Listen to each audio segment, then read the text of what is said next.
Hello friends, welcome to Xylem PSC. എൻ്റെ പേര് സൂരജ് കോടിയേരി. നമ്മൾ ഇന്ന് ഡിസ്കസ് ചെയ്യാൻ പോകുന്നത് കുറച്ച് ചോദ്യങ്ങളുമായിട്ടാണ് ഞാൻ വന്നിരിക്കുന്നത്.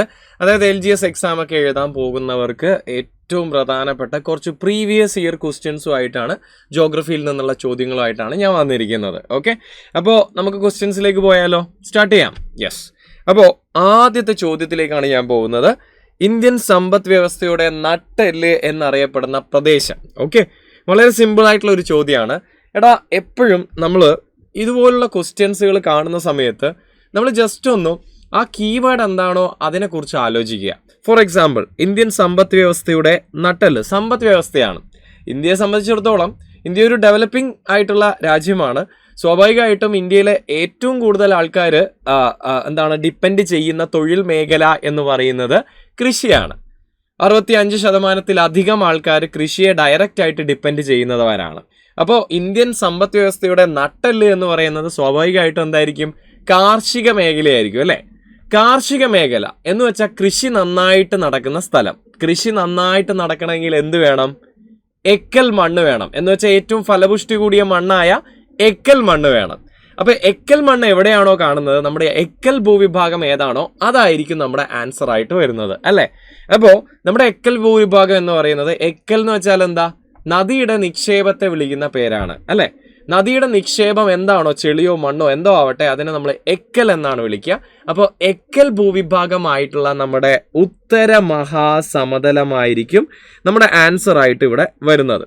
അപ്പോൾ എപ്പോഴും ഒരു ക്വസ്റ്റ്യൻ കണ്ടു കഴിഞ്ഞാൽ അതിൻ്റെ കീവേഡ് അണ്ടർലൈൻ ചെയ്യുക. ആ കീവേഡിനെ കുറിച്ച് എന്താണ് നമുക്ക് ആലോചിക്കാൻ പറ്റുന്ന അത്രയും കാര്യങ്ങളൊന്ന് ആലോചിക്കുക, ഓപ്ഷൻസിലേക്ക് വരിക. അപ്പോൾ 11ാമത്തെ ചോദ്യമാണ്. ഞാൻ എപ്പോഴും ക്വസ്റ്റ്യൻ ചെയ്യുമ്പോൾ ഒരു കാര്യം ഞാൻ പ്രത്യേകം പറയാറുണ്ട്. എടാ, നമുക്ക് കുറച്ച് ചോദ്യങ്ങളെ ഉറപ്പായിട്ടും ശരിയാകും എന്നുള്ള ചോദ്യങ്ങൾ ഉണ്ടാവുള്ളൂ. ബാക്കിയൊക്കെ നമ്മൾ ഗസ് ചെയ്യുന്നതാണ്, അല്ലേ? അപ്പോൾ ശരിയായ ഉത്തരം അറിയുന്ന ഒരു ചോദ്യം പോയി തെറ്റിക്കരുത് OMRൽ മാർക്ക് ചെയ്യുമ്പോൾ. ഇപ്പോൾ 11ാമത്തെ ചോദ്യമാണ്. ബി ആണ് ആൻസർ. 11B എന്ന് മനസ്സിൽ പറഞ്ഞുകൊണ്ട് നമ്മൾ OMR എടുക്കുന്നു, മാർക്ക് ചെയ്യുന്നു. ക്ലിയർ അല്ലേ? അപ്പോൾ ഒന്നാമത്തെ ചോദ്യം എന്താ? ഇന്ത്യൻ സമ്പദ് വ്യവസ്ഥയുടെ നട്ടെല്ല് എന്നറിയപ്പെടുന്നത് ഉത്തര മഹാസമതലമാണ്. അപ്പോൾ ഞാൻ സമതലവുമായി ബന്ധപ്പെട്ട 1-2 കാര്യങ്ങൾ ഞാൻ പറഞ്ഞുതരാം. ഉത്തര മഹാസമതലം, അല്ലേ? ഈ വാക്കിന്റെ അർത്ഥം എന്ന് പറയുന്നത് ഉത്തരം എന്ന് വെച്ച് കഴിഞ്ഞാൽ വടക്ക് എന്നാണ്. വടക്കേ ഇന്ത്യയിലാണ് ഇത് സ്ഥിതി ചെയ്യുന്നത്. ലോകത്തിലെ ഏറ്റവും വലിയ നദീ സമതലമാണിത്. അതേപോലെ സമതലം നിരപ്പായ താഴ്ന്ന സ്ഥലമാണ്. ഇതാണ് ഈ പേര് കൊണ്ട് ഉദ്ദേശിക്കുന്നത്, ഉത്തര മഹാസമതലം. ഇനി നമ്മുടെ ഇതിന്റെ പ്രത്യേകതകൾ ഞാൻ പറയാം. സ്വാഭാവികമായിട്ടും നദികളാണ് ഒരു സമതലം ഉണ്ടാക്കുന്നത്. അവിടെ ലോകത്ത് എവിടെ പോയാലും സമതലം ഉണ്ടാക്കുന്ന നദീ സമതലം എന്നല്ലേ നമ്മൾ വിളിക്കുക? നദികളാണ്. നമ്മുടെ ഉത്തര മഹാസമതലത്തെ സംബന്ധിച്ചിടത്തോളം സിന്ധു, അതുപോലെ ഗംഗ, അതുപോലെ ബ്രഹ്മപുത്ര 3 നദികളാണ് ഉണ്ടാക്കുന്നത്. ഈ നദികൾ എങ്ങനെയാണ് ഉണ്ടാക്കുന്നത്? നിക്ഷേപം ചെയ്തിട്ട്. നിക്ഷേപത്തിന് നമ്മൾ എന്താ പറയുക? നദിയുടെ നിക്ഷേപത്തെ എക്കൽ എന്നാണ് പറയുക. അപ്പോൾ ഇവിടെ കാണുന്ന മണ്ണ് എന്തായിരിക്കും? എക്കൽ മണ്ണായിരിക്കും. അപ്പോൾ സ്വാഭാവികമായിട്ടും ഇതെന്ത് ഭൂവിഭാഗമാണ്? എക്കൽ ഭൂവിഭാഗം. ഇന്ത്യയുടെ എക്കൽ ഭൂവിഭാഗം. കഴിഞ്ഞ തവണ 10th ലെവൽ എക്സാമിന് ചോദിച്ച ഒരു ക്വസ്റ്റ്യൻ ആണ്, എക്കൽ ഭൂവിഭാഗം ഏത്? അപ്പം ഇതായിരിക്കും, അല്ലേ? അപ്പോൾ സ്വാഭാവികമായിട്ടും കൃഷി നന്നായിട്ട് ചെയ്യാൻ പറ്റുമല്ലോ. അപ്പോൾ കാർഷിക ഭൂവിഭാഗം എന്ന് പറയുന്നത് ഇതായിരിക്കില്ലേ? ഇന്ത്യയുടെ ധാന്യപ്പുര എന്നറിയപ്പെടുന്നത് ഇതായിരിക്കില്ലേ? ഇന്ത്യയുടെ ഭക്ഷ്യകലവറ എന്നറിയപ്പെടുന്നത് ഇതായിരിക്കില്ലേ? ഏറ്റവും കൂടുതൽ ആൾക്കാർ തൊഴിൽ മേഖല എന്ന് പറയുന്നത് കൃഷിയാണല്ലേ? അപ്പോൾ ഏറ്റവും കൂടുതൽ ജനസംഖ്യ കാണുന്നത് ഇന്ത്യയിൽ ഇവിടെ ആയിരിക്കില്ലേ? ഇന്ത്യയിൽ ഏറ്റവും കൂടുതൽ ജനസാന്ദ്രത കാണുന്നത് എവിടെ ആയിരിക്കില്ലേ? ജനങ്ങളൊക്കെ ഇവിടെയാണ് കൂടുതലുള്ളത്. അപ്പം മനുഷ്യനുണ്ടാക്കുന്ന സാംസ്കാരിക കേന്ദ്രങ്ങൾ, അല്ലേ?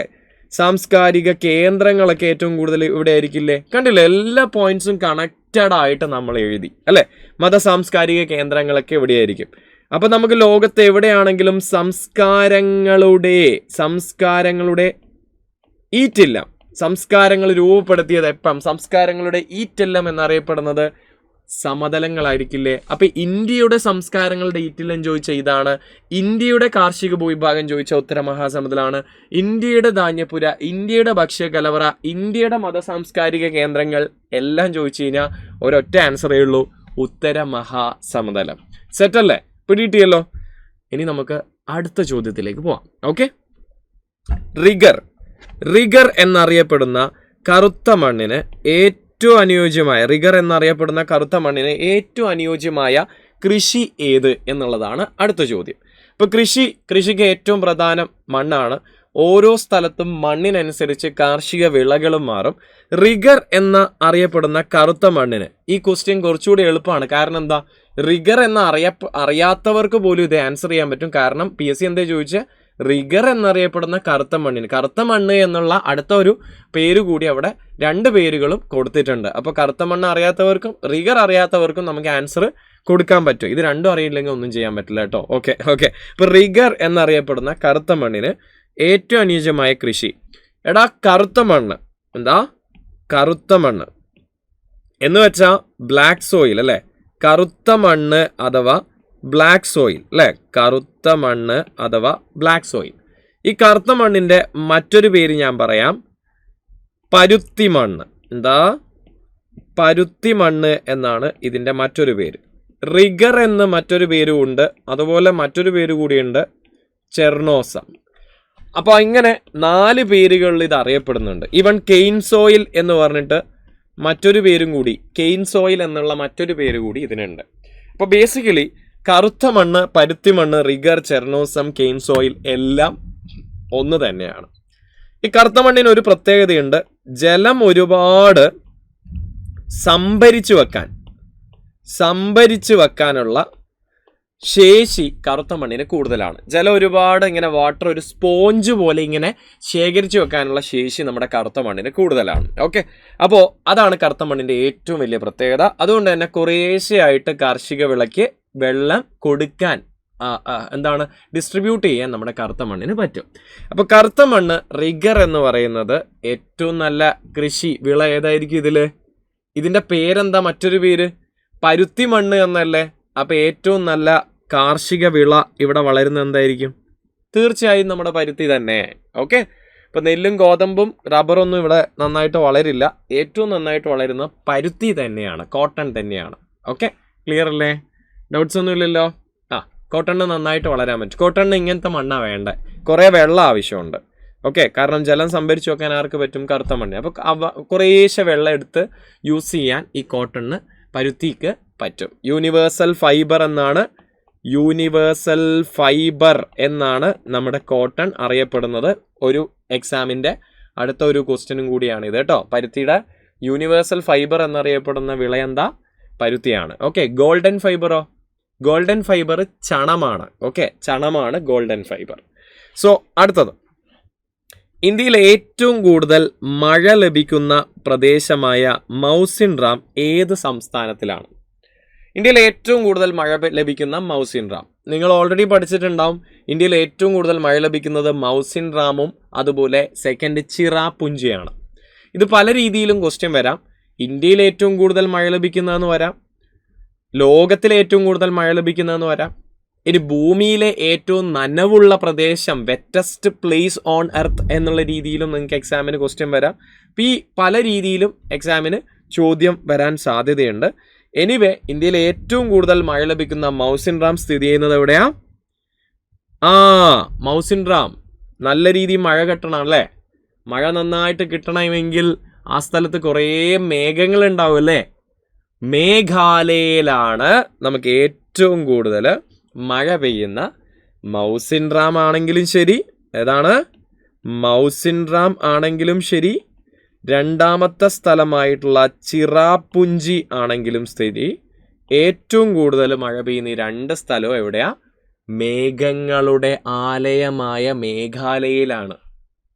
ഓക്കെ, ചിലപ്പോൾ ഇതായിരിക്കില്ല ചോദ്യം. എന്തായിരിക്കും ചോദ്യം? ഭൂമിയിലെ ഏറ്റവും കൂടുതൽ, ഇന്ത്യയിലെ ഏറ്റവും കൂടുതൽ മഴ ലഭിക്കുന്ന പ്രദേശങ്ങളായ മൗസിൻ റാം, ചിറാപുഞ്ചി തുടങ്ങിയ മേഘാലയയിലെ പ്രദേശങ്ങൾ ഏത് കുന്നിലാണെന്നായിരിക്കും ചിലപ്പം ചോദ്യം ചോദിക്കുന്നത്. കുന്ന് ഏത് കുന്നിലാ? ഗാരോ, ഖാസി, ജയന്തിയെ കുന്നില്ലേ? ഇതിൽ ഖാസി കുന്നിലാണ്, ഖാസി കുന്നുകളിലാണ് നമ്മുടെ ഈ 2 സ്ഥലങ്ങളും സ്ഥിതി ചെയ്യുന്നത്. അപ്പം ഖാസി കുന്നിലാണ് മൗസിൻ റാമും ചിറാപുഞ്ചിയും. ഈ കാര്യം നിങ്ങൾ ഒരു കാരണവശാലും മറക്കരുത്. ഓക്കെ, അപ്പോൾ നമ്മൾ ആ ചോദ്യവും പഠിച്ചു. നമ്മൾ വീണ്ടും നമ്മുടെ പദയാത്ര തുടങ്ങുകയാണ്, വീണ്ടും മുന്നോട്ട് പോവാണ്. So the correct answer is Meghalaya 14th answer A ആണ്. 14 മനസ്സിൽ പറഞ്ഞുകൊണ്ട് OMRൽ മാർക്ക് ചെയ്യുന്നു. അടുത്ത ചോദ്യത്തിലേക്ക് നമ്മൾ പോവാണ്. ഇന്ത്യയിലെ ഭൗമ താപോർജ പ്ലാന്റ് സ്ഥിതി ചെയ്യുന്ന പ്രദേശം. ഭൗമ ജിയോ, താപം അല്ലെ, thermal, geothermal energy plant ആണ് ചോദിച്ചത്. എന്ന് വെച്ചാൽ എന്താ? ജിയോ ഭൂമിയുടെ ചൂട് എന്ന് വെച്ചാൽ എന്താ? മാഗ്മ. ഇതിനടുത്ത് തന്നെ ഭൂമിക്കടിയിൽ മാഗ്മ ഉണ്ടാവും അല്ലേ? ഈ മാഗ്മ ചുറ്റുമുള്ള ഈ കുളങ്ങളെയും ഈ ഭൗമോപരിതലത്തിലുള്ള കുളങ്ങളെയും ജലാശയങ്ങളെയൊക്കെ ഇങ്ങനെ ചൂട് പിടിപ്പിക്കും. അതിനെയാണ് നമ്മൾ ചൂട് നീരുറവ, ഹോട്ട് സ്പ്രിംഗ്, ഗീസർ എന്നൊക്കെ അറിയപ്പെടുന്നത്. ഇന്ത്യയിലെ ഏറ്റവും പ്രധാനപ്പെട്ട ഗീസർ അല്ലെങ്കിൽ ചൂട് നീരുറവ അല്ലെങ്കിൽ ഭൗമ താപോർജ നിലയം ഉള്ളത് ഒരു ഡൗട്ടും വേണ്ട, മണികരണാണ്. ഇനി ചിലപ്പോൾ മണികരൺ എവിടെയാണ് എന്നുള്ള ചോദ്യമായിരിക്കും ചോദിക്കുന്നത്. എടാ, നമ്മൾ എപ്പോഴും ജോഗ്രഫി പഠിക്കുമ്പോഴേ ഒരു ഹാബിറ്റ് നമ്മൾ കീപ്പ് ചെയ്യണം. ഏത് സ്ഥലം കണ്ടു കഴിഞ്ഞാലും അതെവിടെയാണെന്ന് നമ്മൾ അപ്പം തന്നെ ഗൂഗിള് തപ്പി കണ്ടുപിടിക്കണം. മണികരൺ സ്ഥിതി ചെയ്യുന്നത് ഹിമാചൽ പ്രദേശിലാണ്. മറക്കരുത്, ഹിമാചൽ പ്രദേശിലെ മണികരണിലാണ് നമ്മുടെ ഭൗമ താപോർജ നിലയം സ്ഥിതി ചെയ്യുന്നത്. ഇനി ഭൗമ താപോർജം മണികരണിൽ മാത്രമല്ല കേട്ടോ. മണികരണിൽ പോയി കഴിഞ്ഞാൽ നിങ്ങൾക്ക് അവിടുത്തെ ജലാശയമൊക്കെ ഇങ്ങനെ തിളക്കുന്നതൊക്കെ കാണാൻ പറ്റും. നമ്മുടെ ഹിമാചൽ പ്രദേശിൽ കുളൂവിനടുത്തായിട്ടാണ് നമ്മുടെ മണികരൺ സ്ഥിതി ചെയ്യുന്നത്. കുള്ളു താഴ്വരയിൽ ആയിട്ടാണ് നമ്മുടെ മണികരൺ. ഈ കാര്യം ജസ്റ്റ് ഒന്ന് ആഡ് ചെയ്യുന്നു. ഓക്കെ, അപ്പോൾ മണികരണിൽ മാത്രമല്ല മറ്റു ചില സ്ഥലങ്ങളും കൂടിയുണ്ട്. പുഗാ താഴ്വര, പുഗാ വാലി, ഇതൊക്കെ ഇതിൻ്റെ എക്സാമ്പിൾസ് ആണ്. ഈ കാര്യവും മറക്കരുത്. സെറ്റല്ലേ? പിടികിട്ടിയല്ലോ? യെസ്. അപ്പോൾ ഇതിൻ്റെ ആൻസർ എ ആണ്. നമ്മൾ വീണ്ടും മുന്നോട്ട് പോകുകയാണ്. ജൂൺ മുതൽ നവംബർ വരെ കൃഷി ചെയ്യുന്ന കാർഷിക കാലമേത്? ജൂൺ തൊട്ട് നവംബർ വരെയാണ്. ജൂൺ തൊട്ട് നവംബർ എന്ന് വെച്ചാൽ എന്താ? ജൂൺ മാസത്തിൽ എന്ത് തുടങ്ങും? മഴ തുടങ്ങും. ഏത് മഴയാണ് നമുക്ക് കിട്ടുന്നത്? മൺസൂൺ മഴ. ഓക്കെ, അപ്പം മൺസൂൺ എന്ന് അപ്പം തന്നെ നമ്മൾ ഡിറൈവ് ചെയ്തെടുത്തു ക്വസ്റ്റ്യനിൽ നിന്ന്. എപ്പോഴും എക്സാമിന് ഇങ്ങനെ ക്വസ്റ്റ്യൻ വരുമ്പോൾ കീവേഡ് നമ്മളിങ്ങനെ അണ്ടർലൈൻ ചെയ്തതിന് ശേഷം അതിൽ നിന്ന് എന്തെങ്കിലും ഒന്ന് സിംപ്ലിഫൈ ചെയ്യാൻ പറ്റുമോ, അല്ലെങ്കിൽ എന്തെങ്കിലുമൊക്കെ കാര്യങ്ങൾ നമ്മൾ മുമ്പ് പഠിച്ചിട്ടുണ്ടോ, ഇതൊന്ന് ചെക്ക് ചെയ്യുക. അപ്പോൾ ജൂൺ തൊട്ട് നവംബർ വരെ എന്നല്ലേ പറഞ്ഞത്? അപ്പോൾ സ്വാഭാവികമായിട്ടും മൺസൂൺ കാലത്തെ കാർഷിക കാലം വിള ഏതാണെന്നാണ് നമ്മൾ കണ്ടുപിടിച്ചാൽ മതി അല്ലേ? ഖാരിഫ്, റാബി, സൈദ് ഇവയൊന്നുമല്ല. ഓക്കെ, എനിവേ ഇതിൻ്റെ ആൻസർ ഞാൻ ആദ്യം തന്നെ പറയാം. ജൂൺ തൊട്ട് നവംബർ വരെ എന്ന് വെച്ച് കഴിഞ്ഞാൽ നമ്മുടെ മൺസൂൺ കാലമാണ്. മൺസൂൺ കാലം കൃഷി ചെയ്യുന്നത് ഖാരിഫ് വിളയാണ്. ഖാരിഫ് വിളയാണ്. ഇത് ജൂൺ തൊട്ട് നവംബർ വരെ, ഒക്ടോബർ നവംബർ മാസങ്ങളിൽ നമ്മൾ വിളവെടുപ്പ് എടുക്കും. അതിനുശേഷം ഉള്ള വിളകളാണ് ഇനി ഞാൻ പറയാൻ പോകുന്നത്. ബേസിക്കലി ഖാരിഫ് കാലം എന്ന് പറയുന്നത് ജൂൺ ടു നവംബർ ആണ്. നമ്മൾ ഉത്തരേന്ത്യയിലെ ഒരു കർഷകനാണെന്ന് വിചാരിക്കുക. നമ്മൾ കൃഷി ചെയ്യാൻ പോവുകയാണെ. ജൂൺ മാസം മഴ പെയ്തു, നമ്മൾ കൃഷി തുടങ്ങി, ഖാരിഫ് വിള നട്ടു. ഓക്കെ, ഖാരിഫ് വിളക്ക് ഒരു എക്സാമ്പിൾ ഞാനിവിടെ എഴുതുന്നുണ്ട്. നെല്ല് നട്ടു. നെല്ല് നമ്മൾ ഒക്ടോബർ നവംബർ മാസങ്ങളിൽ വിളവെടുക്കും. അതിനുശേഷം നവംബർ കഴിഞ്ഞില്ലേ, ഇനി അടുത്ത ജൂൺ വരെ കാത്തിരിക്കണോ? നവംബർ തൊട്ട് കൃഷി വേറെ എന്തെങ്കിലും ചെയ്തൂടെ? നവംബർ തൊട്ട് അങ്ങോട്ട് എന്താ? ഡിസംബർ, ജനുവരി, ഫെബ്രുവരി എന്നൊക്കെ പറയുന്നത് എന്താ? ശൈത്യകാലാണല്ലേ? ശൈത്യകാല വിളയെയാണ് റാബി വിള എന്ന് പറയുന്നത്. എന്ന് വെച്ചാൽ നമ്മുടെ നവംബർ തൊട്ട് അല്ലേ, തീർച്ചയായും നമ്മൾ കഴിഞ്ഞ നവംബറിൽ കൃഷി കഴിഞ്ഞു. നവംബർ തൊട്ട് അടുത്ത മാർച്ച് വരെ നമ്മൾ റാബി വിളയാണ് കൃഷി ചെയ്യാൻ പോകുന്നത്. റാബി വിള. ഓക്കെ, റാബി വിളക്ക് എക്സാമ്പിൾ വേണോ? തീർച്ചയായും തരാലോ. ഗോതമ്പ്. അപ്പം നമ്മൾ നെല്ല് നട്ടോ, നവംബറിൽ കൊയ്തു, ഇപ്പം നമ്മൾ ഗോതമ്പ് നട്ടാണ് ഇരിക്കുന്നത്. മാർച്ച് നല്ല തണുപ്പുള്ള സമയത്ത് നല്ല രീതിയിൽ ഗോതമ്പ് വളരും. കാരണം ഗോതമ്പിന് ഉഷ്ണമേഖലയിലല്ല, മിതോഷ്ണ മേഖലയിൽ തണുപ്പുള്ള സ്ഥലങ്ങളിലാണ് നന്നായിട്ട് വളരാൻ പറ്റുക. അതുകൊണ്ടാണ് അമേരിക്കയിലും കാനഡയിലും നമ്മുടെ അർജന്റീനയിലൊക്കെ നന്നായിട്ട് ഗോതമ്പ് വളരുന്നത്. ഓക്കെ, പിടികിട്ടിയല്ലോ. ഇനി മാർച്ചിൽ നമ്മൾ എന്ത് ചെയ്തു? വിളവെടുത്തു. അങ്ങനെ നമ്മൾ ഗോതമ്പൊക്കെ വിറ്റ് പണക്കാരായി. അപ്പോൾ മാർച്ച് കഴിഞ്ഞ് ഇനി എത്ര മാസമുണ്ട്? അടുത്ത മഴ വരാൻ എത്ര മാസമുണ്ട്? മാർച്ച് കഴിഞ്ഞാൽ ഏപ്രിൽ, മെയ്, ജൂൺ. ഏകദേശം ഒരു 2-2.5 മാസം ഉണ്ടല്ലേ. വെറുതെ ഇരിക്കണോ? എന്തിനാടാ മടിയന്മാരായിട്ട് വെറുതെ ഇരിക്കുന്നത്? നമുക്ക് എന്തെങ്കിലും കൃഷി ചെയ്തൂടെ? അങ്ങനെയുള്ള കൃഷിയെ നമ്മൾ വിളിക്കുന്ന പേരാണ് സൈദ് വിള.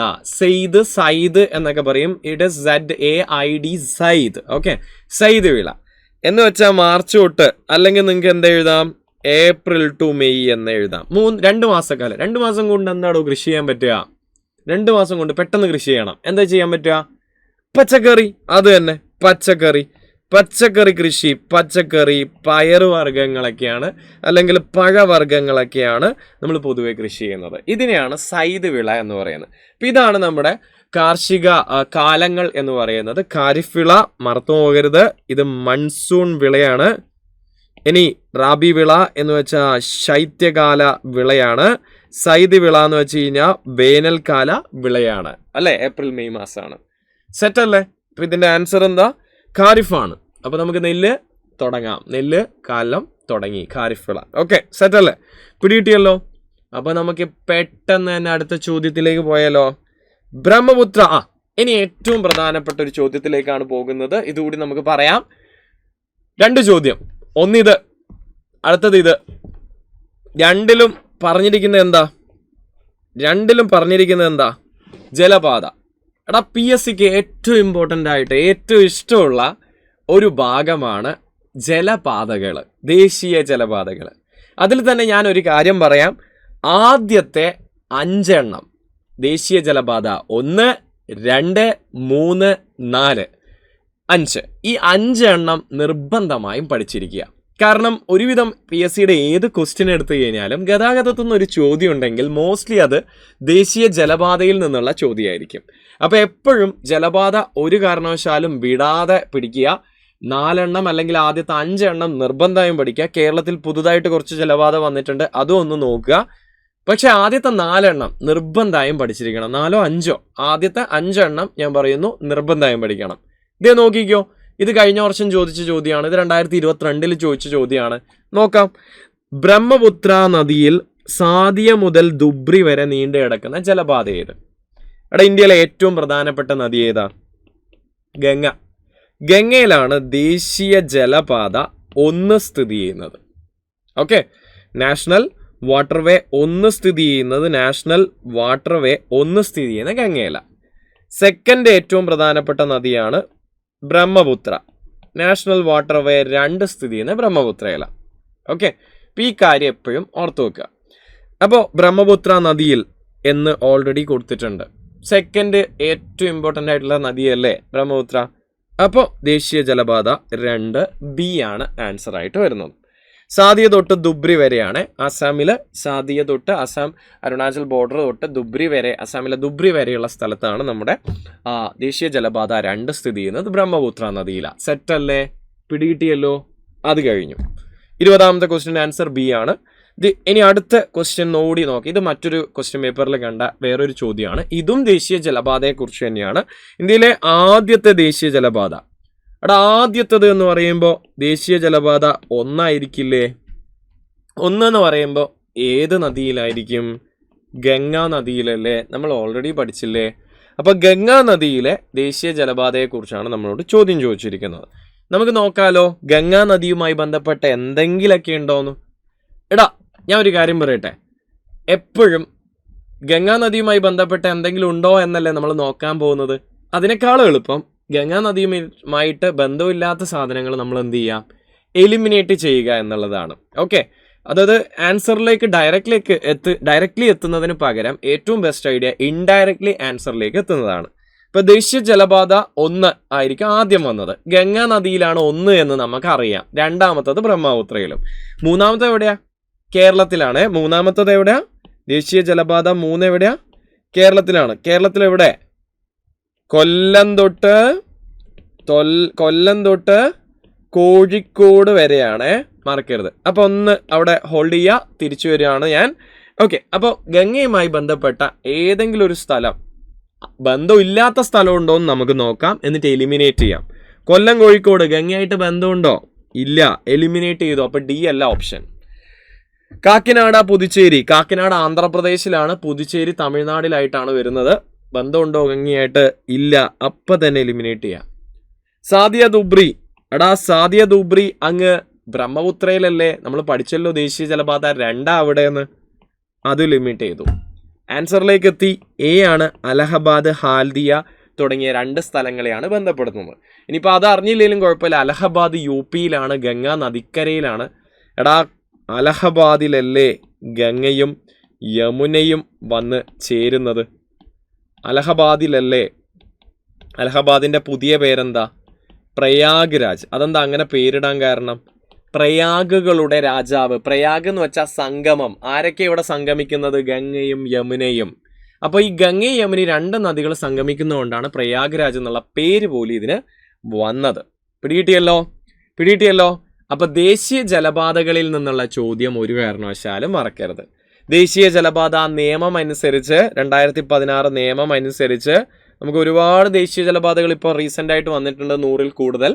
പക്ഷെ ആദ്യത്തെ 5 എണ്ണം നിർബന്ധമായി പഠിക്കുക. കേരളത്തിൽ ദേശീയ ജലപാത കൊല്ലം ടു കോഴിക്കോട് വരെയാണ്. കൊല്ലം ടു കോട്ടപ്പുറമൊക്കെ പണ്ട് 2016 ശേഷം കൊല്ലം ടു കോഴിക്കോട് വരെയാണ്. സെറ്റല്ലേ? അപ്പോൾ നമ്മൾ ഇത്രയും ചോദ്യങ്ങളാണ് ഇന്ന് നമ്മൾ ഡിസ്കസ് ചെയ്യുന്നത്. അപ്പോൾ LGS നന്നായിട്ട് എക്സാം എഴുതുക. അപ്പോൾ നമുക്ക് വീണ്ടും കാണാം. അപ്പോൾ thank you so much. Will see in the next session. Bye all of you. By.